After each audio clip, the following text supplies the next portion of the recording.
Hello and welcome to the 2025 Brewster Ridge Open driven by Innova. We are here for our Q Series event up in Jeffersonville, Vermont at the beautiful Fox Run and Brewster Ridge courses. I'm Emily Dale, joined in the booth today by Nathan Johnson. Yeah, hey Emily, super excited to watch this coverage. Always a great time up here at Smugglers Notch Resort. In Vermont, we've got a great feature card for round one for you all today. Dylan Capaccioli, Jesse Longenecker, Elijah Ryder Brandt, and rounding out the lead card, Paul Krans, as we take a look at some of the highest rated players in this event. Definitely a nice and stacked field for this Disc Golf Pro Tour Q Series event. Players looking to secure a silver card for the 2026 season if they can come away with a nice finish. Let's jump right into the course. Rounds 1 and 3 will be here at Fox Run Meadows. Round 2 will be at Brewster Ridge. Hole 1 is a par 4, 600 feet. Beautiful grassy fairway. Anywhere landing inbounds is just fine. You've got left and right out of bounds with those white stakes lining the fairway, and then a left-right moving shot. Welcome to the feature card of the 2025 Brewster Ridge Open here at Smugglers Notch. Thanks to Innova, presenting sponsors, everyone involved. And leading things off from Chestnut Hill, Mass, representing Prodigy, Dylan Capaccioli. Yeah, we have some new faces on the Heiser Media coverage, but we also have some familiar faces as well. As we see Dylan here, our local, first time on coverage. So we'll see how he has to navigate those nerves. As we know, it can be a little bit scary. From Lancaster, Pennsylvania, representing Prodigy as well, Jesse Longenecker. Yeah, Jesse Longenecker, familiar face to those tuning into Heiser Media. Recently won the Division I College Men's Individual National Championship. First major win under his belt. And the first year with a full Prodigy bag, which if anybody has ever switched to an entirely new bag, it is no easy Next trick. In the box, he's our 2024 Brewster Ridge Open champion, representing Thought Space from Newmarket, New Hampshire, Elijah Ryder Brandt. Yeah, Elijah. Yeah, Herb. Yeah, Eli Brandt, defending champion of this event, so of course got to have him on the feature card for this year's round 1. Just watched him a couple weeks ago. If you were tuning into our Lake Marshall coverage, this is looking like a nice shot. As long as it holds on, there is that left side out of bounds. That was a great shot. That's way up there. In a good rounding position. Out our foursome today, he's our 2023 Bro Champ. He's representing MVP. He's from Dudley, Mass. He's Paul Krans. And Paul Krans rounding out this lead card, former amateur world champion, touring full-time nowadays. This is looking like a nice shot as well, as long as it finds a little bit of finish at the end. And it does. Thank you.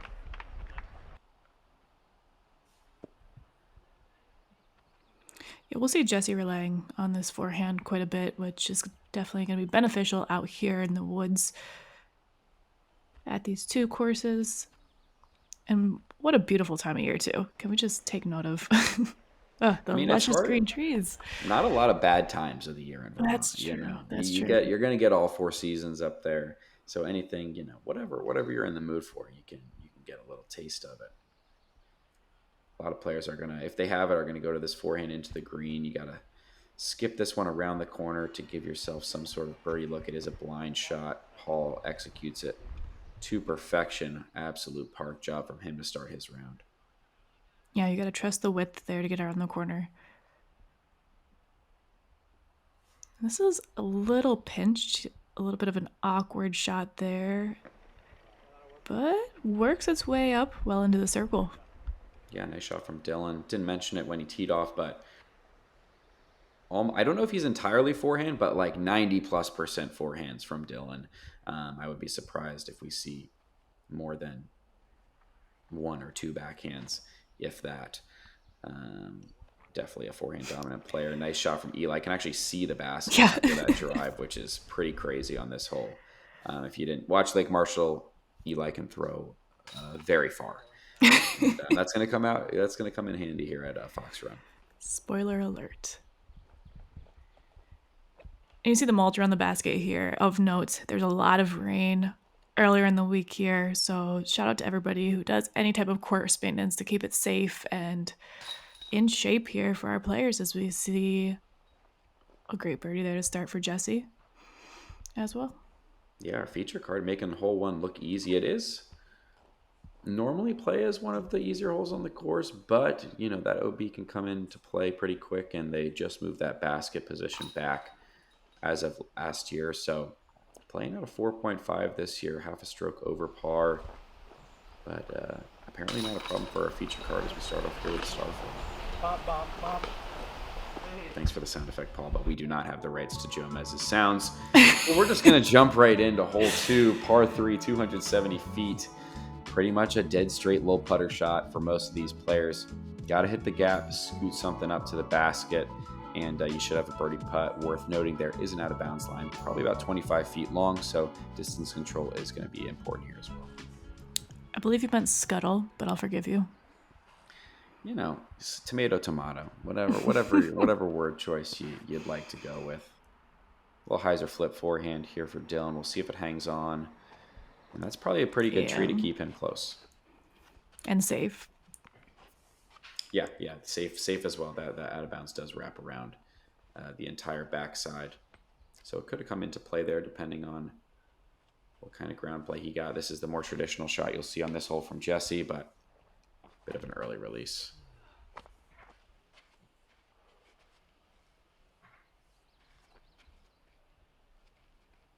Hole 1 is such like a nice and like stress-free tee shot to start your round with, but then you get here and have to hit a tiny little gap, and it is... Don't get too comfortable right away, as we see. Exactly. That was a great shot there from Eli. No, that was actually really lucky. I hate to break it to you, but that is not the gap he is aiming for. But Eli got away with one there, because that gap on the left is nobody is ever aiming for it. Listen. The gap you hit is the gap you're aiming for. That is the rule, okay? Ooh, bit of an ace run from Paul. This one's got to slow down. No. That is close, but unfortunately finds that OB. Yeah, that's probably less than a foot just out of bounds for Paul. So he's going to have a short comebacker to save the par. But an unfortunate result for him, just a little too much. So scramble for Jesse now after hitting first available. Looking to save the par. That one's going to be definitely a tester for him.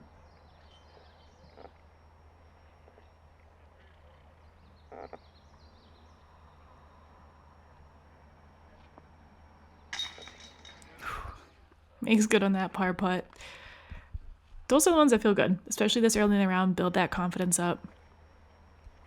A little bit off, but it's squeaked in. So yeah, low left on these chain star baskets. Usually a pretty good place to catch. A lot of chains in the center, so kind of just knocks the putter down nicely into the bucket. If you hit there, Dylan's got about a 30-footer for his birdie, and he connects.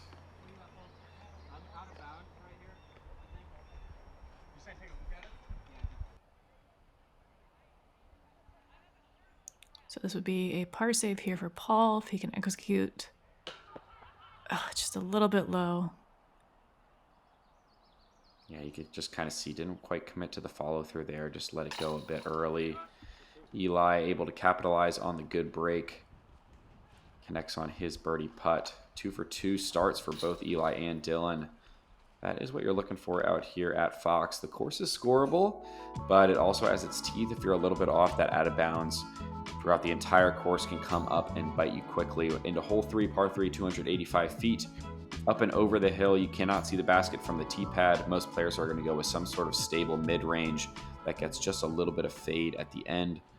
Dylan going to show us what the forehand line looks like. Worth noting that tree on the right-hand side is a mandatory. You do have to go up the middle. So that's what you want. If you do happen to hit early, it settles safe, did not miss that Mando, so still potential to save par there.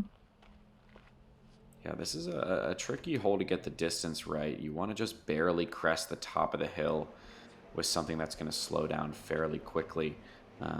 It's easy to just kind of sail this basket and end up in the out-of-bounds long.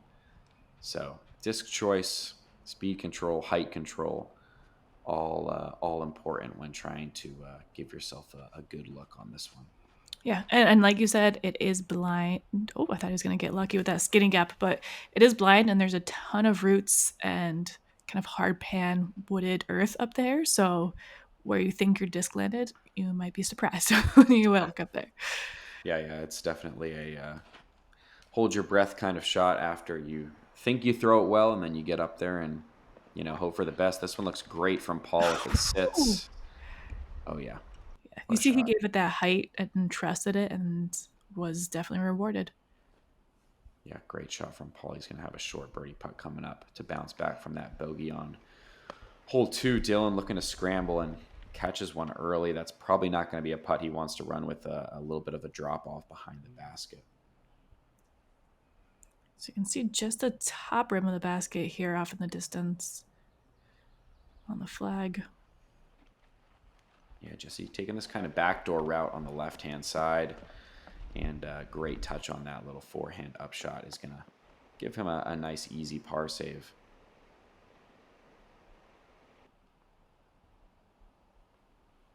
Interesting decision for Eli here. Looks like he wants to give this a run. But no, just content to lay that one up. He had me fooled for a second there. It's the glasses. It's his poker face. Yeah, can't see where he's looking. Locked in. Similar look for Dylan. See if he... Oh, it does give that one a good run. Center band. Wow, what an effort on the death putt from 60. Paul with a little wardrobe change here. Taking that birdie down.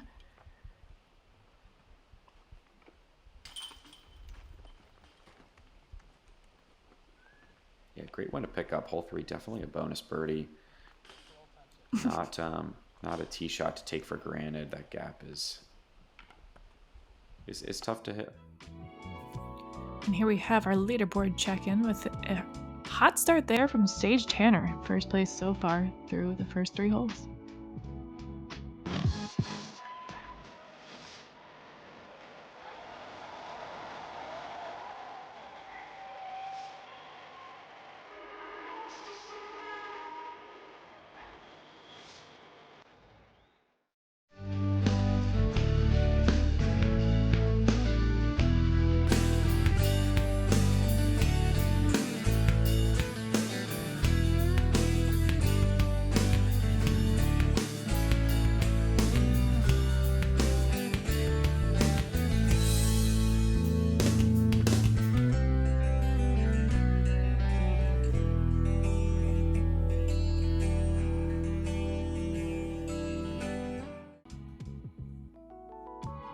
Jumping into hole 4.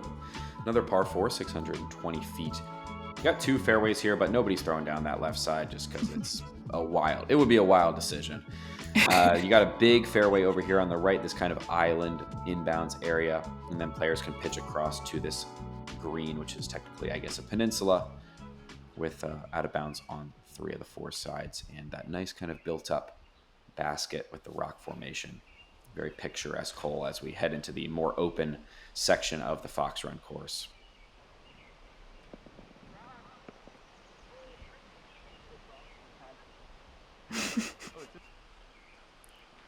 Some spawning action going on. Yeah, Paul didn't like that out of his hand, and that barely cleared the inbounds. He's going to have a pretty long approach into the green from there, but anything inbounds off this tee shot is good because it is completely blind where you're throwing and really hard to judge what the wind is doing coming from this enclosed area out into the open as Eli's tee shot finds the out of bounds.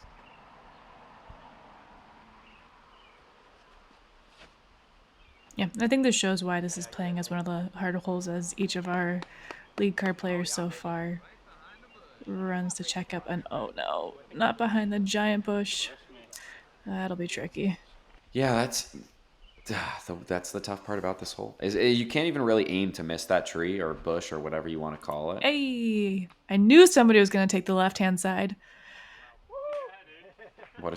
I mean, I every day I do commentary, I am proven wrong. I'm happily proven wrong. Let the record show. I say things can't be done, and then these guys just decide that they want to do it, to spite me, and I probably deserve that. Very nice.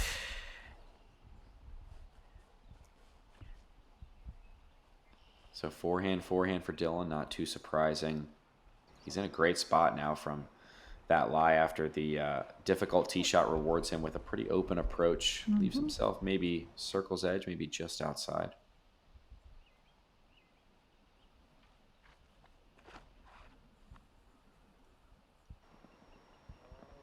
So this is the look from that right-hand side fairway, and you can see as a backhand player, this does make the most sense.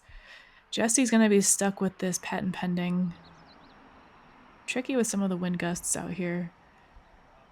Comes out a little low, but just barely clears that out of bounds, so he'll have a long birdie putt of his own.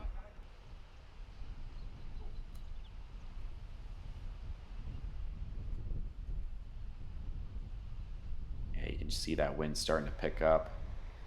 Very common on this back half of the course. Just not much in the way in this valley in the mountains, so wind can be pretty stiff, pretty swirly, and make some of these putts quite difficult. We'll see what Jesse decides to do here from about 40 feet.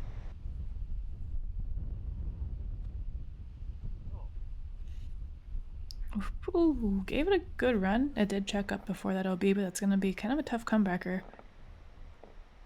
Yeah, just kind of opted to go with the floaty bid. Similar thing from Dylan, coming up a bit short.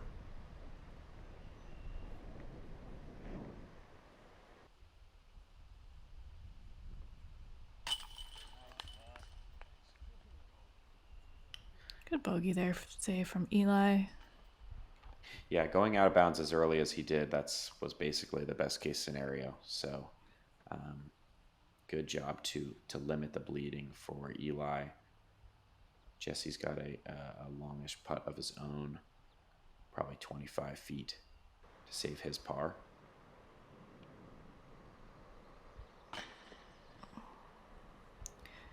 A little bit low, didn't quite get that commitment. He'll have to take the bogey and move on past.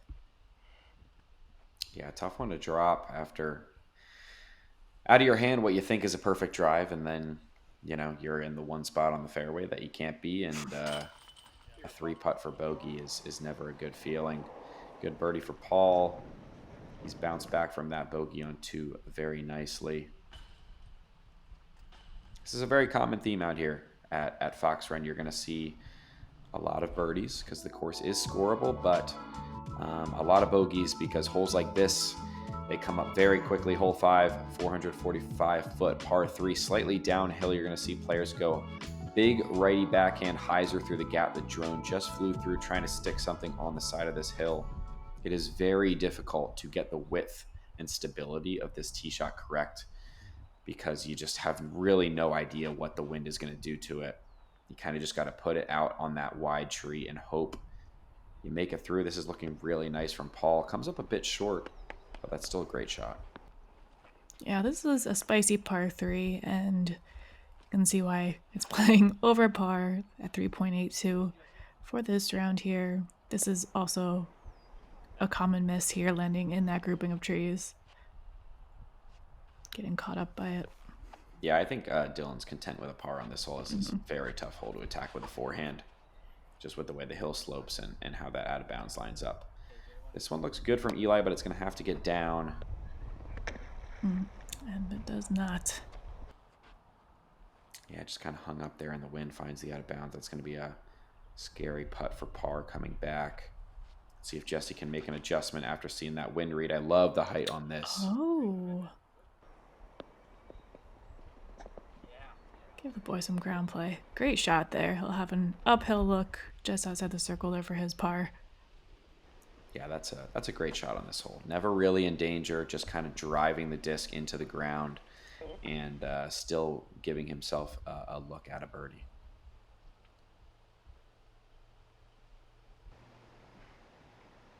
Long look for Paul.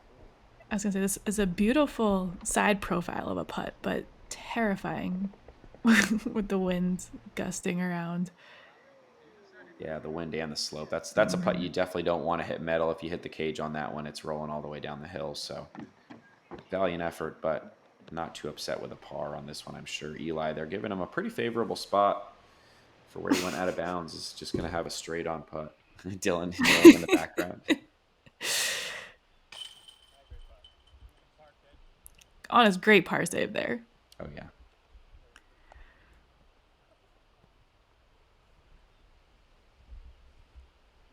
This is a really tough putt for Jesse. Uphill, he's got a right to left crosswind, which is going to lift the disc with his hyzer style of putt. Hard to know where you want to aim this one.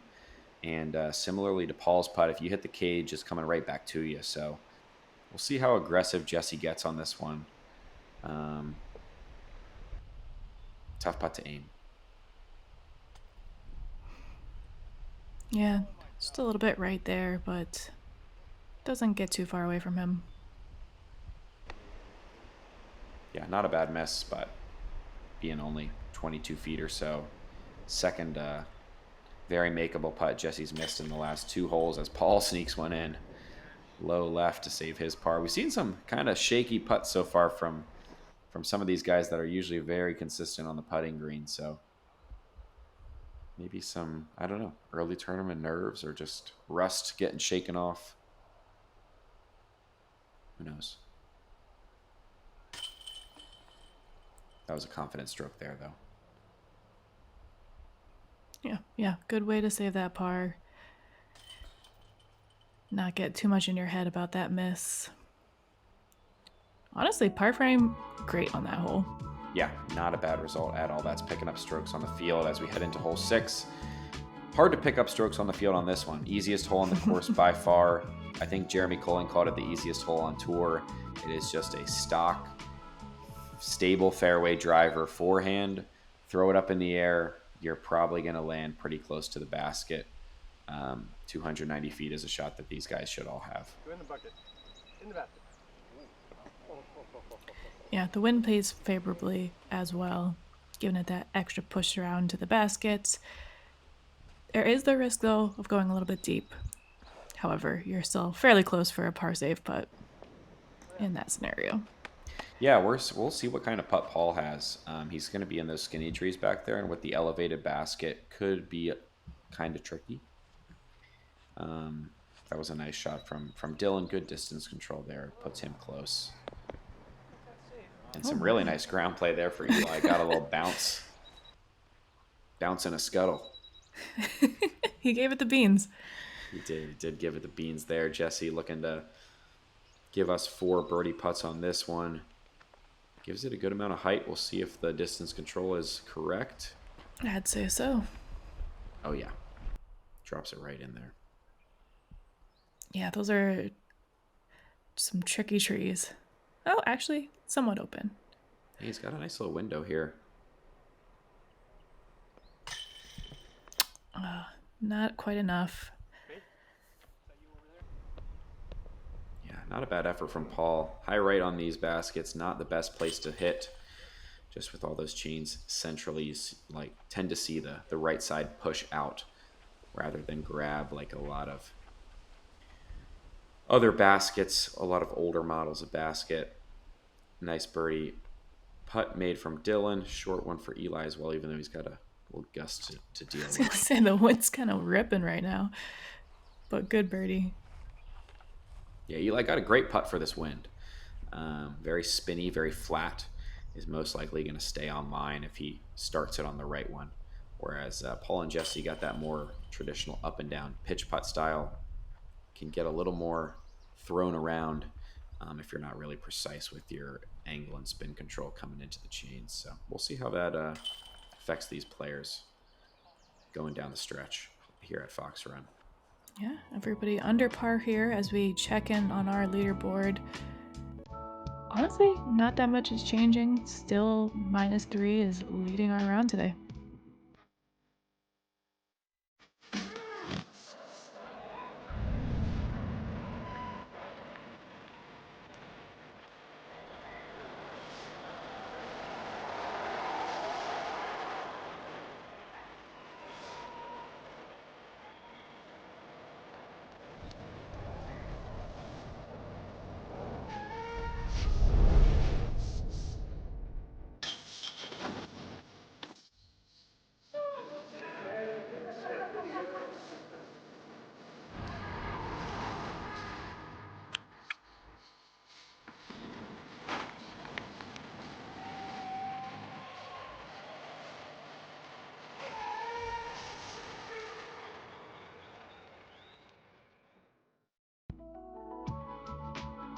Taking a look at the absolute behemoth hole 7, par 5, 1,225 feet. Players have a decision to make off the tee whether they want to lay up short of that OB creek or try to go over. From there, you're looking to land somewhere near this little bubble, setting up an opportunity to attack this pin for the birdie. From the bubble to the pin, I'd say is in the high 300-foot range, depending on how close to that out of bounds you get. 3 full shots for anybody in the world to attack this one. It is downhill the whole way. Yeah, this is the big daddy out here. It's a lot of hucks, a lot of big shots, and also accurate shots to make this thing work. Yeah, you kind of just got to decide, where you want to attack, right? Some players prefer to attack off the tee. Looks like that's what... Oh, no, this looks like a layup, actually. Slower disc from Eli. Yep. Oh, no, but a little too much on the layup.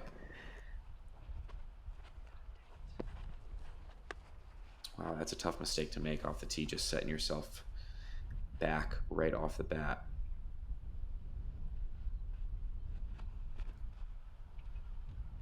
This looks a little better from Jesse if the distance control is right.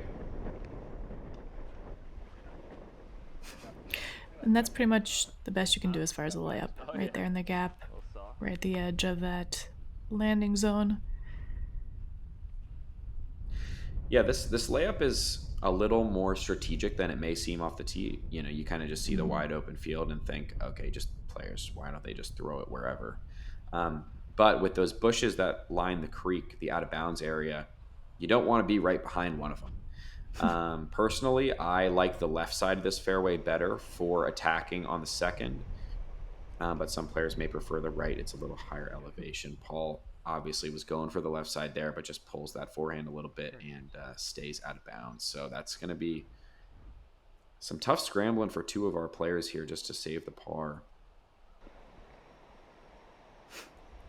Yeah, and take a look at that hole average right there at the top of your screen. Almost 1.5 strokes over par. So this is definitely playing very challenging out here with the wind that we have going on and as they navigate these first round at this course. Yeah, that's crazy. 6.46 is one of the higher averages I think we've seen on Heiser Media's coverage all year. Couple good second shots so far from our card, just playing for position, trying to keep it in bounds. Eli, if he wants to save par, is going to have to go big on this second shot, and he does pull that one again out of bounds. So he is going to be in some trouble here, looking at a big number. So here's that shot. Jesse lined up well. He did not like that out of his hands. You can see he looked very confused, and it turned a little bit more than he wanted to. Finds that OB. Yeah, that just flipped up right away for him, putting him in a tough spot. He can't really attack the green from here. It's going to be in that 600-foot range, so most likely just a layup, although he did throw that pretty hard. Oh, did he just find the perfect spot in the bubble? No, just out of bounds. Wow.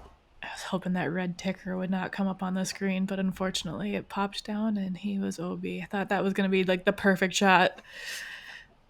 Yeah, that's the tough thing on this hole. It's you want to get aggressive and leave yourself as short a distance as possible into the green, but just OB comes up quick if you're not very precise with knowing these landing zones and distances. Dylan here getting aggressive, going for the skinny part of the fairway yet again. On that right side, needs this to sit. And it does. This is a good angle just to see how far away that basket still is. As Paul's throwing his third here. Yeah, getting aggressive. This one is looking good if it's got the distance. And it does. What a shot from Paul Krans. Looking to pick up multiple strokes in just one hole. While the rest of his card mates are looking to save some big numbers here. Jesse getting aggressive on his second. That's going to roll a little bit deep. Sorry, not second, sixth, I should say. He's going to have a long putt for double. And Eli in a similar spot here. looking to save a big number as well.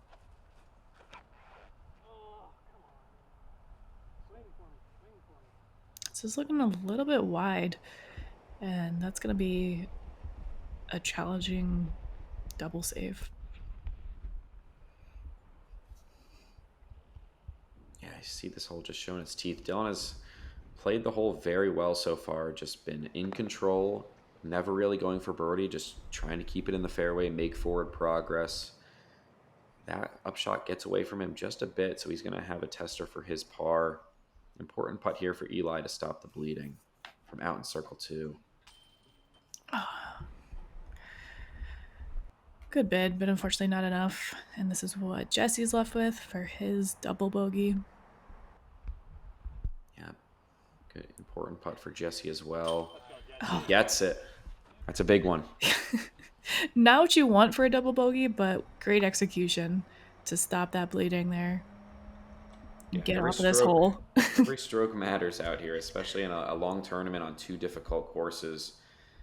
If you can pick up a couple on the putting green like that, it's going to save you in the long run. Big par putt for Dylan as well. Keep himself at 2 under. Paul approves. Approve. 2 thumbs up.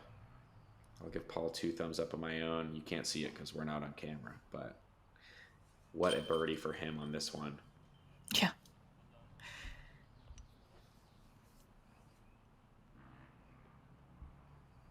Or a par, I guess. Maybe we missed a shot. I'm bad at counting, so sorry, folks. Triple bogey for Eli. That is going to drop him back over par as we head into hole 8. Par 3, 675 feet. Just kidding. We're paying the short pin on this one. The par 3 position. This hole used to be a par 4, and now it is a par 3. So players are either going to go big forehand or big turnover backhand, but it is quite a ways uphill, and it is quite a ways left to right. So this is a tough one to actually attack for the birdie. Most players are content with landing somewhere like this and taking the long putt. Because, yeah, this hole is tough.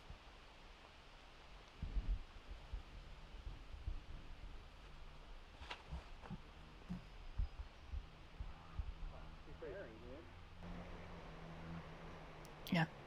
Keeping it tight there. Good execution. But again, you're just playing for par. Yeah, it's, you know, if you want to attack the basket, you have to barely miss the corner with something really high, which is what Jesse's going to try to do. Fast disc on a lot of anhyzer that just kind of pans the whole way. But this is the danger of that, is if you just pull it a little much, and you're going to find that right side out of bounds. Yeah, it's just a really awkward angle, but... Yeah, and the uphill doesn't make it any easier. See if Eli can figure it out. Has good height. Oh my gosh. Oh my goodness. Almost ringing it up there. Throwback to like Allie Smith, I think, did that. Yeah, Allie Smith aced this hole. 2022 world champ, or 2023 world championships.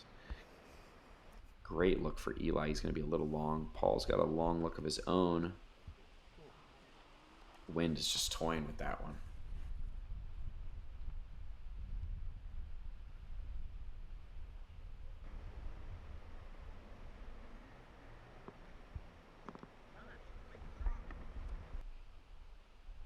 Here's that birdie look there for Eli.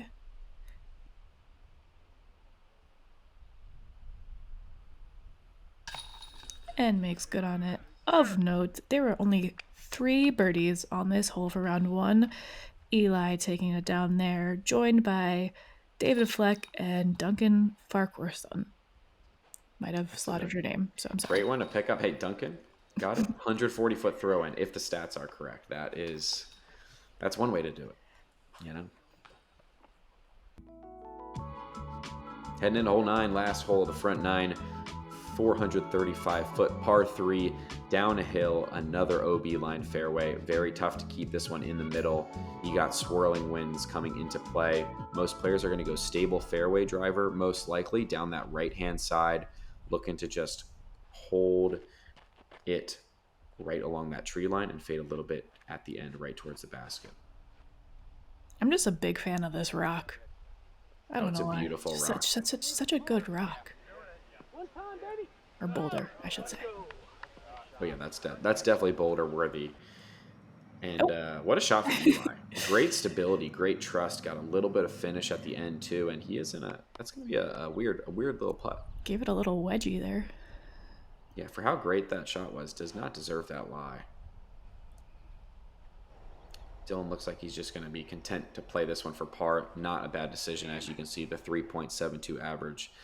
This hole is quite difficult.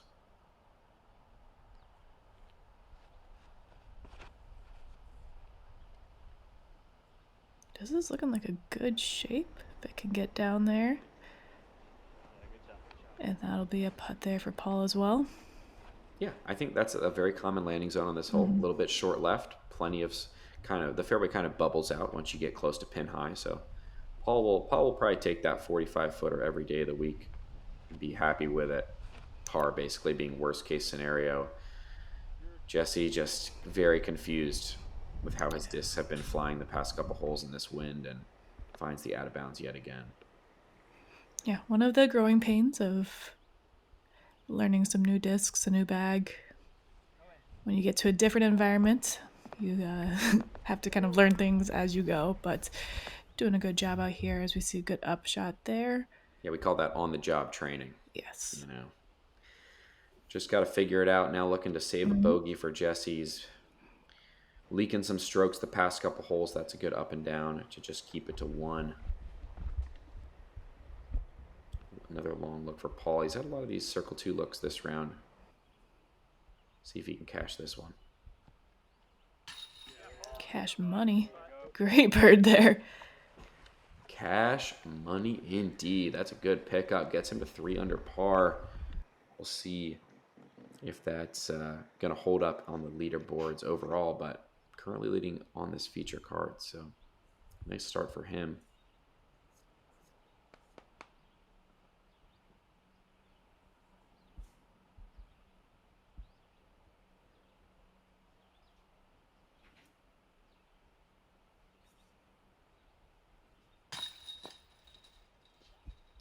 A little bit right there, unfortunately for Dylan. Yeah, that par putt would have been nice. All right, not as awkward of a stance as we thought. After marking the disc, he's able to get his foot in there. It would have been more awkward if it was like on the front side of the rock and you had to like do a little. Put your big toe behind it. Exactly. Oh, Jesse's in a similar spot too, but just for bogey there. As we see the rest of our card clean up from the rock hole. Yeah, as we wrap up the front 9, we'll take a look at the leaderboard. Paul Krans leading the way on this feature card with a 3 under front 9. We'll see if he can keep that up on the back 9 of this Fox Run course. Definitely some scoreable holes down the stretch. Looking to grow his lead. Overall, though, he's got the lead as well. Sage Tanner and David Fleck at 2 under, but nobody really pulling away yet. So it'll be interesting to see how this thing shakes out. Yeah, absolutely. We have some jockeying up there of the leaderboard. And a new fun little game here is how many career PDGA sanctioned events has Paul ever played? Get the answer on the back 9, but drop your guesses here in the chat. Trivia makes me anxious, and I don't even think I'd answer my name correctly, but hopefully you can. We'll see you on the back 9.